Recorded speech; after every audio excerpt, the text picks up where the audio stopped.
اگر کوئی شخص قسم کھا لے کہ میں یہ کام کروں گا اور بعد میں وہ یہ کام نہ کرے، پھر اپنی قسم کا کفارہ ادا کرنے لگے، تو وہ اس کا کفارہ ادا کرنے کا طریقہ کیا ہوگا یہ ارشاد فرما دیں۔ بھائی عبدالاحد، قسم پوری نہیں کی تو اس کا کفارہ ہے۔ اس کے کفارے میں 4 چیزیں ہیں جسے قرآن کریم بیان کرتا ہے۔ یا تو غلام آزاد کریں، یا 10 مسکینوں کو 2 ٹائم کا کھانا کھلائیں، یا 10 مسکینوں کو کپڑے پہنائیں، اور یا آپ 3 روزے مسلسل پے در پے رکھیں۔ تو یہ 4 چیزیں ہیں۔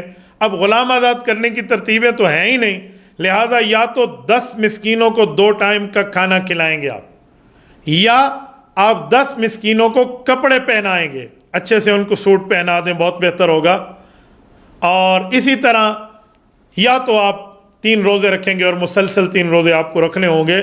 یہ آپ کے قسم کا کفارہ ادا ہو جائے گا، اس سے آپ قسم پہ بری ہو جائیں گے، اور قیامت کے دن رب کریم نے فرمایا آپ کو اللہ تعالیٰ کوئی مواخذہ نہیں فرمائے گا۔